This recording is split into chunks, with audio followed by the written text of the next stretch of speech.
Assalomu alaykum do'stlar. Damas avtomobil olyapti-ganda nimalarga e'tibor berish kerak? Bu avtomobil udar bo'lganmi, yo'qmi? Shuni qisqacha qilib gapirib o'tib ketamiz sizlar ekan. Bu avtomobildan udari bor ekanlar. Damas olyapti-ganda umumiy o'z avtomobil olyapti-ganda xushyor bo'lgan yaxshi ekan.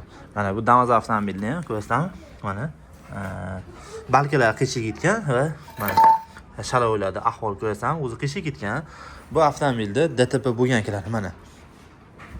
Mana ko'zibchilar ishlayib yurganda endi hammasi ham emas, ayrimlar bor, ko'rasizlar mana kras sepilgan mashitlarga. Mana ko'rasizlar. Ashku o'zi nimadirlar bekitib qo'yish kerakmidi? Bekitib qo'ygan yaxshi.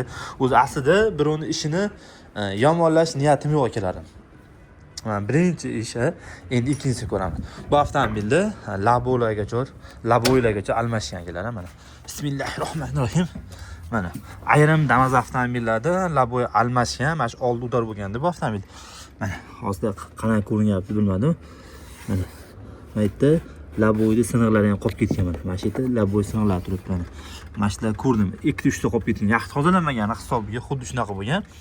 Ayrim Damaslarda bo'lsa, bu yangiligini hisobiga choklari sal to'g'ri kelgan. Ayrimlarda mana shu ichlari bor, oqib bo'ladi. Mashinada oldi ochilgan yo udar bo'lgan bo'lishi ehtimol katta bo'lar ekan. O'z asli eshik bekitib ko'ringiz, mana zazollarni ko'rib olishingiz. Zazollar qanaqa turibdi va bu yerdagi novlarni ko'rish kerak ekan mana. Ko'rasan, xuddi mana shunaqa standart holatda hozir shunaqa mutaxassislar ko'payib ketgan.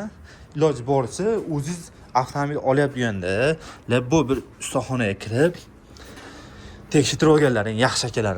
Mana avtomobilni ko'rasan, mana. Bunda unaqa strashniy bo'lmagan. Agar mo ziyodichkalar agar svarka qilingan bo'lsa-ga, mana ko'rasan, hozir bular hammasi plomba turibdi akalar. Agar mashlar svarka qilingan bo'lsa, biling yaxshigina udar bo'lgan. Qaysidir avtomobillarda mana ziyodichkalari almashgan bo'lishi ham mumkin. Bunda bo'lsa unaqa strashniy emas, yengilroq bo'lgan hisob ko'rasan, lekin hamma joy yaxshi turibdi akalar. Men imkonim boricha sizlarga ko'rsatib o'taman. O'tgan qolgan videomizda yaqin 10 minut 15 minutli video qilganmiz akalar. Unda ham yaxshi ma'lumotlar berilgan akalar. Va keyin mana bunaqa joylar ichkariga qarab qo'yasan, ko'rasan. Mana chokini ichlariga bitta qarab qo'ysalar, mashina o'zi ham yaxshigina o'zi gapirib beradi. O'zi avtomobil olyapti-ganda mutaxassis bilan maslahatlashib olganingiz yaxshi agar borib. Hozir juda ko'p endi nimalar ko'payib ketgan, hozir bozorlarda o'zim borib olaveraman deyshadi-yu. Endi to'g'ri olaverasiz, lekin ertaga siz avtomobilingizni balon yevoradi va pachoni tez ketadi va hadoy uzoq yurmaydi. Xuddi shunaqa muammolar sizni qisqa qilib aytganda kutib turadi akalar. O'shaning uchun avtomobil olyapti-ganda mashinani olaman, faqat bitta ustaga borib ko'rsatib olaman. Yamaga borib, bitta insofli ustaga borasiz, ukam yo aka mashina bitta tagini ko'rib, bilganligingizni ko'rib beringiz bo'ldi. Motorda qilsa bo'ladi. 3 million, 4 million, 5 million zo'r qilsa bo'ladi motorda. Hadoyda qilsa ham bo'ladi. Bitta traktorga bo'lsa, 100-200 dollarga mashina qilib o'ziga qaratib yursangiz bo'ladi. Balonni chatoq bo'lgan bo'lsa, balondan qo'ydirib olsangiz bo'ladi. Arzimagan pulga beradi, qo'yib bemalol xohlagan payt imkoningiz qilib qo'ysangiz bo'ladi. Lekin kuzov sistema agar yaxshiroq udor bo'lgan bo'lsa, buni tiklash olganingizdan keyin o'zingiz bilasiz, muammosini qanaqa kelib chiqishini. Chunki bunaqalar sohasi bo'yicha yaqin 16 yil, 17 yildan beri o'zim ustachilik qilganman.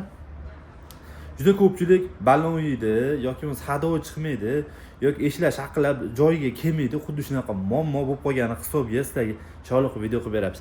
Akalar, Avtoprofessor kanaliga obuna bo'lib, qolgan videolarimizni ham bitta ko'rib, like bosib, qo'llab-quvvatlab tursalaring. Sizlarga foydali ma'lumotlar berishni davom etamiz. Yana safar videomizni qaysi avtomobilni shunaqa qilib ko'rsatib beraylik akalarim. Nexia'mi, Cobalt'mi, Gentra'mi, qaysi avtomobil, Spark'mi yozib ketsalar, xudo xolasa sizlarga chiroyli qilib qo'limdan kelgancha. Men ko'zibchi emasman, men hadoychiman, lekin ilmim bor edi, sizlarga tajribamdan kelib chiqqan holatda sizlarga ma'lumot beraman aka. Kamchiligi bo'lsa, uzr so'rab qo'yamiz, chunki xato qilmagan inson hali hech narsa qilmagan bo'ladi. Biz ham qayerdadir xato qilib qolishimiz mumkin. Bunga rozi bo'lib qo'yasiz akalar. Joningiz sog' bo'lsin.